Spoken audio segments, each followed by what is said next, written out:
Hello guys, welcome again to my YouTube channel. आज हमारा history का चौथा लेक्चर है और आज हम पढ़ेंगे उत्तर वैदिक काल और ऋग वैदिक काल के बारे में।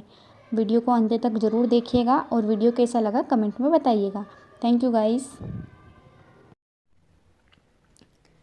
वैदिक सभ्यता को हम दो अलग अलग भागों में पढ़ेंगे। पहला है ऋग वैदिक काल जो 1500 ईसा पूर्व से 1000 ईसा पूर्व तक था। सेकेंड है उत्तर वैदिक काल जो 1000 ईसा पूर्व से 600 ईसा पूर्व तक था। वैदिक सभ्यता भारत की सबसे प्राचीन सभ्यता है जिसमें वेदों की रचना हुई है। वैदिक शब्द वेद से बना है जिसका अर्थ होता है ज्ञान। वैदिक संस्कृति में आर्य शब्द का अर्थ है श्रेष्ठ, उत्तम व कुलीन तथा अभिजात वर्ग। आर्यों की भाषा थी संस्कृत। ऋग्वैदिक काल के बारे में अब हम जानेंगे। ऋग्वैदिक काल, ऋग्वेद संहिता की रचना इस काल में हुई थी, अतः यह इस काल की जानकारी का साहित्यिक स्रोत माना जा सकता है। एकमात्र साहित्यिक स्रोत है ऋग्वेद ऋग्वैदिक काल का। सिंधु सभ्यता के विपरीत वैदिक सभ्यता जो थी वह मूलतः ग्रामीण थी। हमने पिछले वीडियो में देखा कि सिंधु सभ्यता जो थी वह एक नगरीय सभ्यता थी। उसी के विपरीत ऋग्वैदिक कालीन जो सभ्यता थी वह ग्रामीण सभ्यता थी। आर्यों का आरंभिक जीवन पशुचारण पर आधारित था तथा कृषि उनके लिए गौण कार्य था। मतलब उनका जो पहला कार्य था या जो उनका प्रमुख कार्य था वो था पशुचारण और उनका जो दूसरा कार्य था वह था कृषि। 1400 ईसा पूर्व के बेगोचकाई अभिलेख में ऋग्वैदिक काल के देवताओं इंद्र, वरुण, मित्र तथा नासत्य का उल्लेख हमें मिलता है। इससे अनुमान लगाया जाता है कि वैदिक आर्य ईरान से होकर भारत आए होंगे। ऋग्वेद की अनेक बातें ईरान भाषा के प्राचीनतम ग्रंथ वेद अवेस्ता से मिलती है।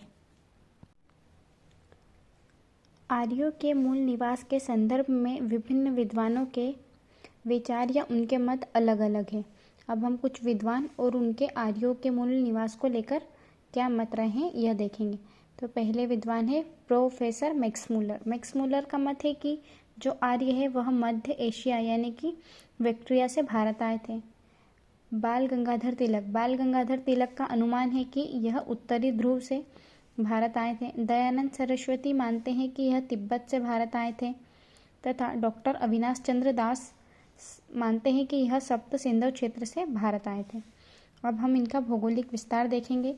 ऋग्वेद में आर्य निवास स्थल के लिए सप्त सिंधु क्षेत्र का उल्लेख मिलता है जिसका अर्थ है 7 नदियों का क्षेत्र। सप्त सिंधु क्षेत्र का क्या अर्थ है? 7 नदियों का क्षेत्र। ये 7 नदियाँ कौन सी हैं?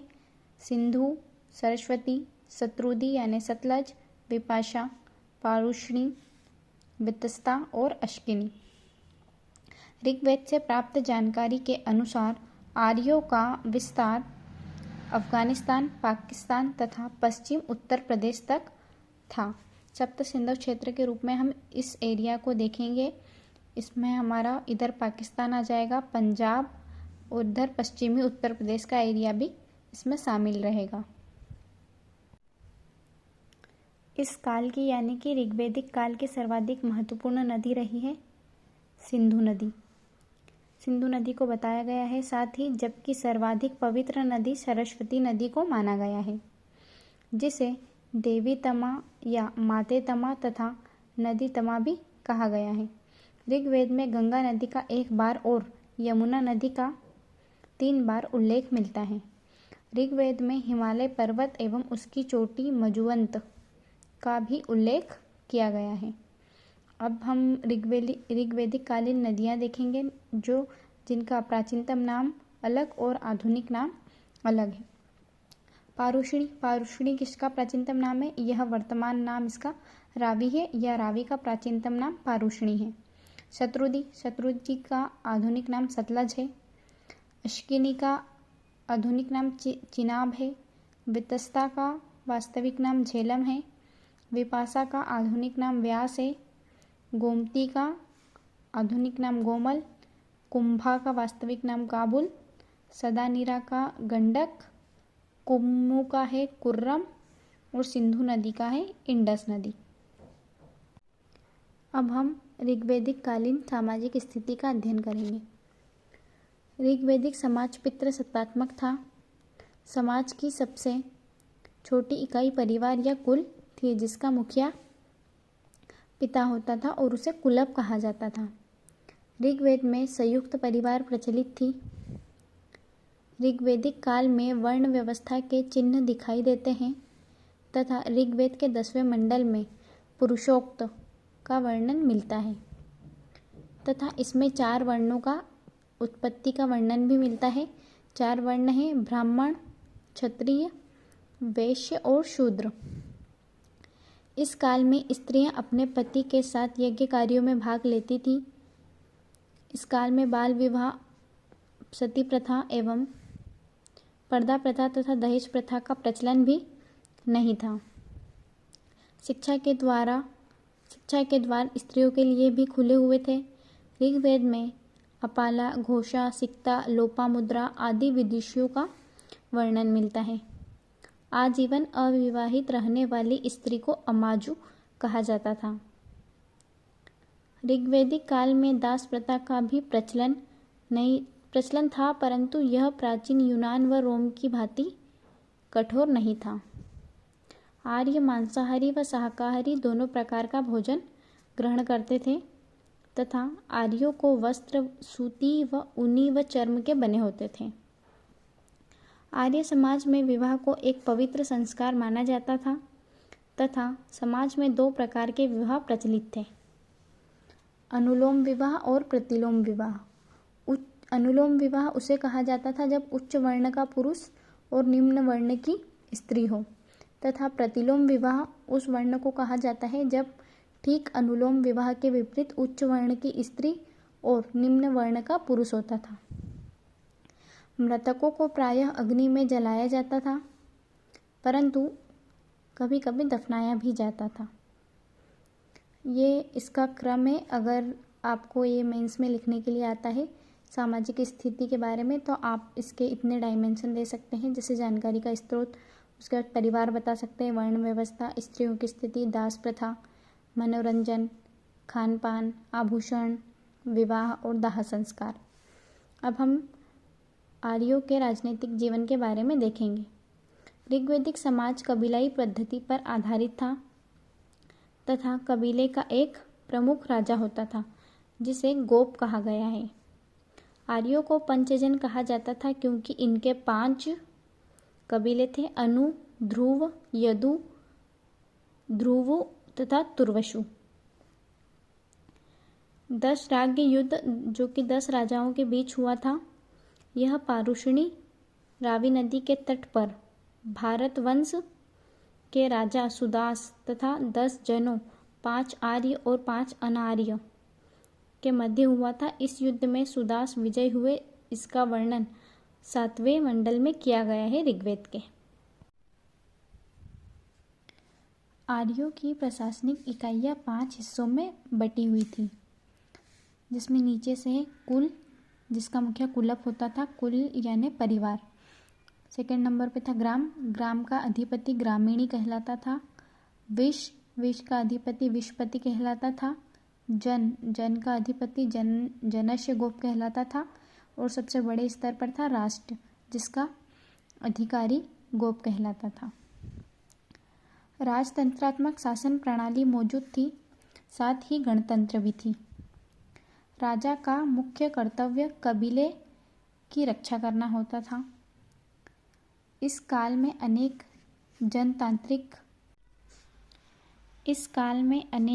जनतांत्रिक का विकास हुआ, जिनमें सभा जो आम जन की होती थी, समिति जिसमें कुलीन वर्ग के व्यक्ति बैठते थे, तथा विदत जो उपज लूट का बंटवारा इसमें प्रमुख है। इस काल में महिलाएं जो थी वह राजनीति में भाग लेती थी तथा राजा भूमि का स्वामी नहीं होता था, जबकि भूमि की स्वामी जनता होती थी। बलि इस काल में एक प्रकार का कर था जो प्रजा द्वारा स्वेच्छा से राजा को दिया जाता था। राजा इसके बदले में उनकी सुरक्षा की जिम्मेदारी लेता था तथा यहाँ पर सेना जो है वह नियमित नहीं थी। अब हम जानेंगे इनकी आर्थिक स्थिति के बारे में। ऋग्वैदिक काल में आर्यों की संस्कृति ग्रामीण एवं कबीलाई थी। पशुपालन इनका प्राथमिक पेशा था और कृषि इनका द्वितीयक पेशा था। इस काल में गाय को पवित्र पशु माना जाता था। यह विनिमय के साधन के रूप में थी। आर्यों की अधिकांश लड़ाइयाँ गायों को लेकर होती थी। गविष्ठी गाय की महत्ता को बताने वाला शब्द था। अघन्या गाय को कहा जाने वाला शब्द था। अघन्या न मारे जाने योग्य पशु माना जाता था। अघन्या शब्द का प्रयोग जो है 176 बार हुआ है ऋग्वेद में। पणी नामक व्यापारी पशुओं की चोरी के लिए विख्यात था। घोड़ा आर्य समाज का अति उपयोगी पशु था।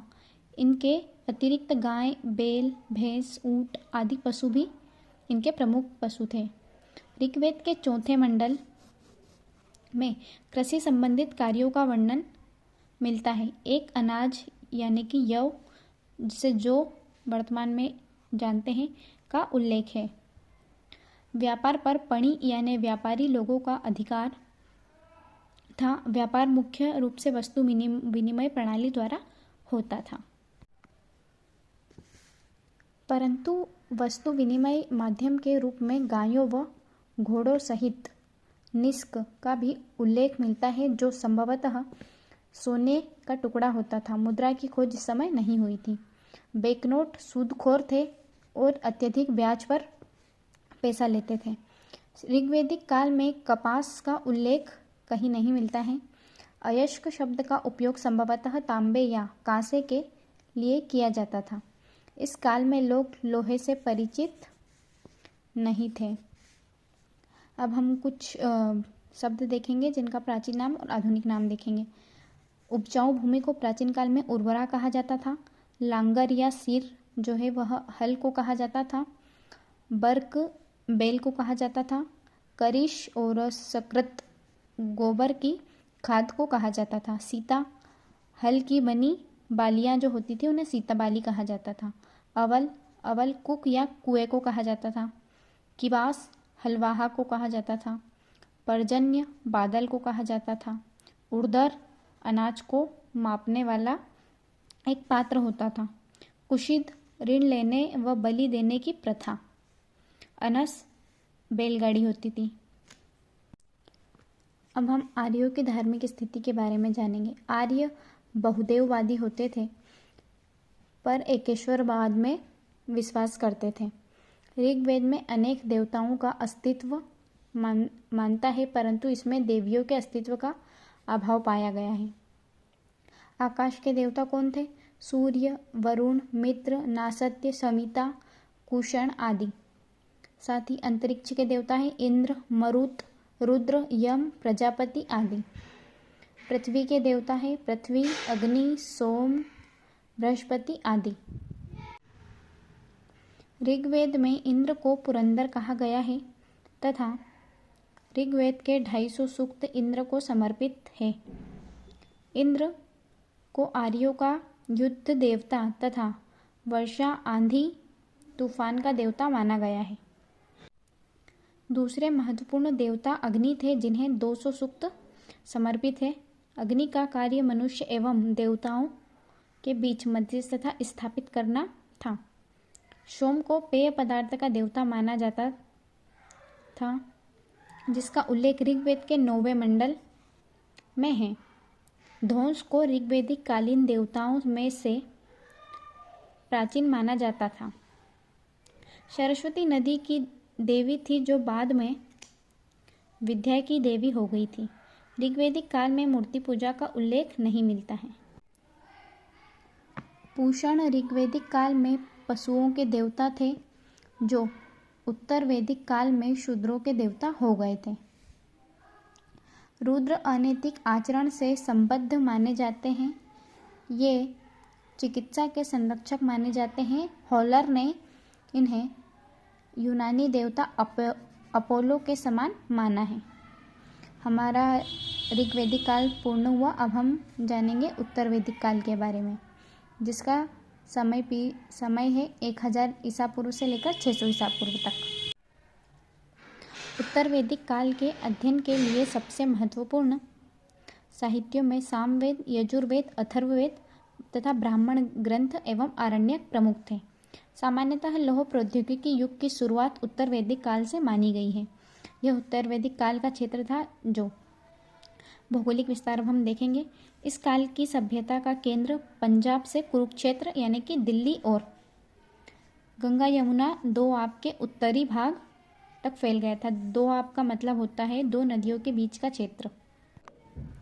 अब हम उत्तर वैदिक कालीन सामाजिक स्थिति का अध्ययन करेंगे।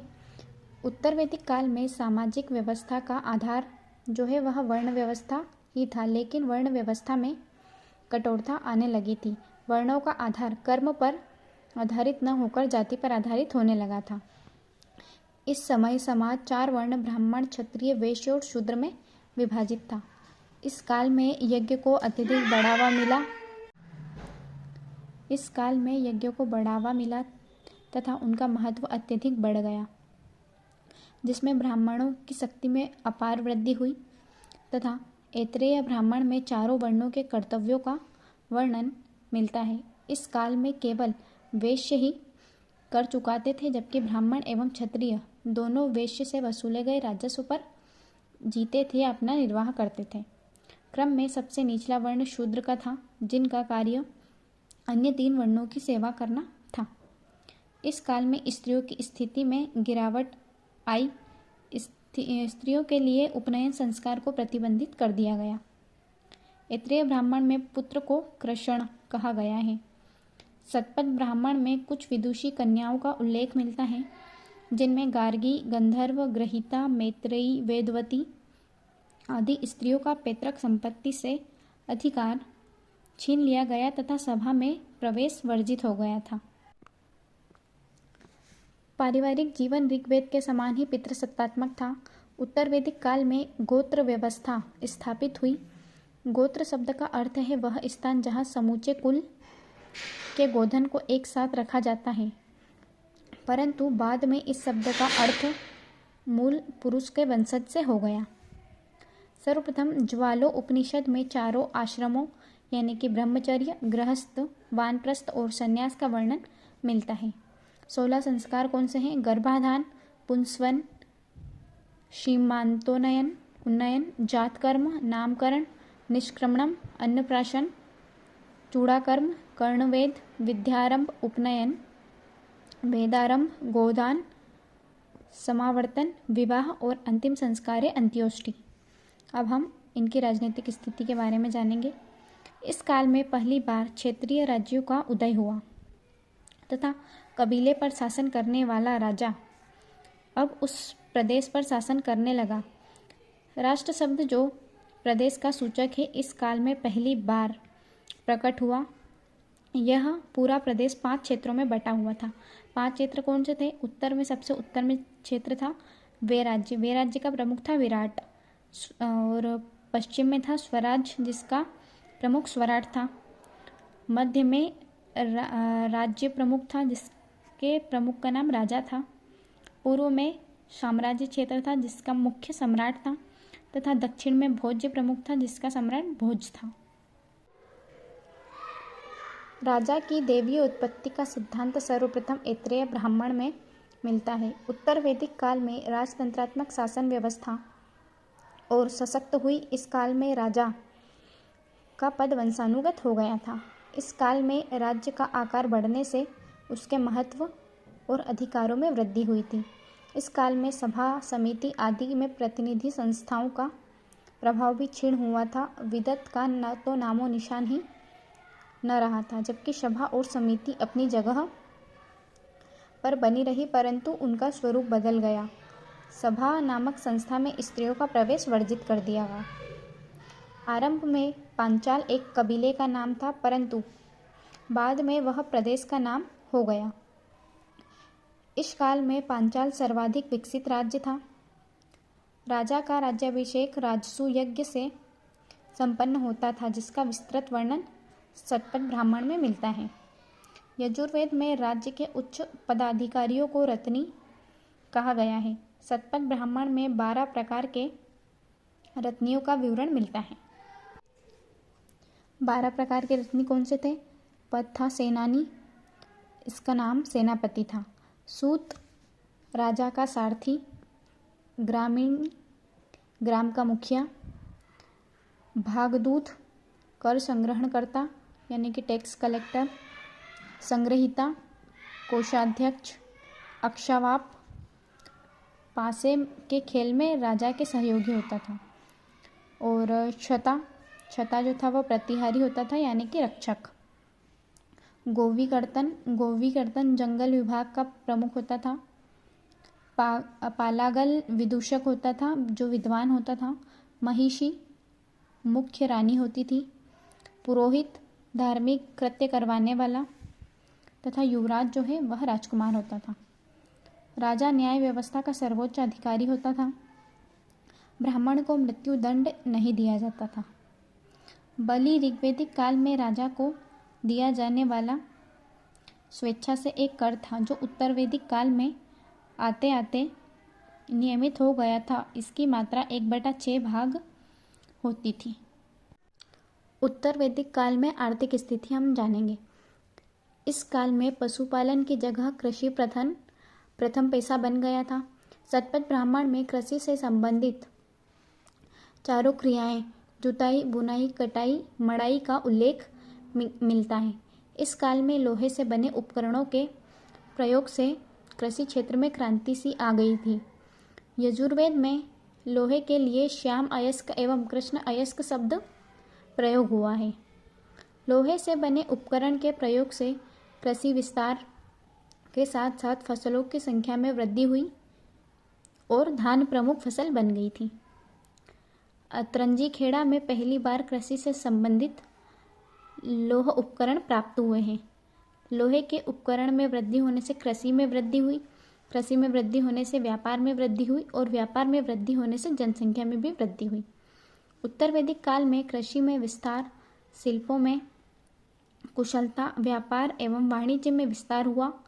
इसी के कारण परिणाम स्वरूप जनसंख्या में भी वृद्धि हुई। इस काल में लोग 4 प्रकार के बर्तनों से परिचित थे। इस काल में लोग काले व लाल मिश्रित मृदभांड, काले मृदभांड, चित्रित व धूसर मृदभांड और लाल मृदभांड से परिचित थे। मृदभांड का मतलब यहाँ पर मिट्टी के बर्तन से है।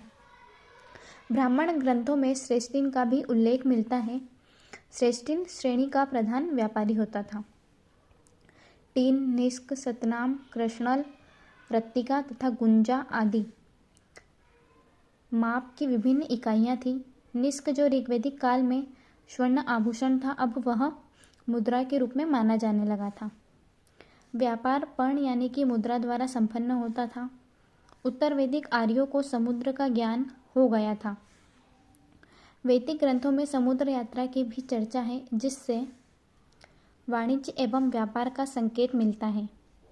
स्वर्ण व लोहे के अतिरिक्त इस युग में आर्य टिन, तांबा, चांदी और सीसा से भी परिचित हो चुके थे। उत्तर वैदिक काल में वस्त्र निर्माण उद्योग एक प्रमुख उद्योग था।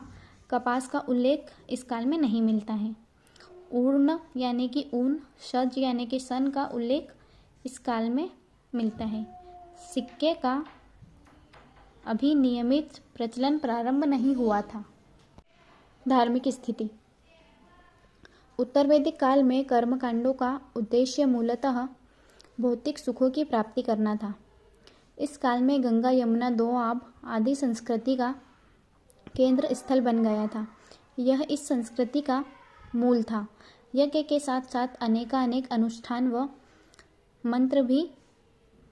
मंत्र विधियाँ भी इस काल में प्रचलित थीं। ऋग्वैदिक काल में 2 सबसे बड़े देवता इंद्र एवं अग्नि अब उतने प्रमुख नहीं रहे।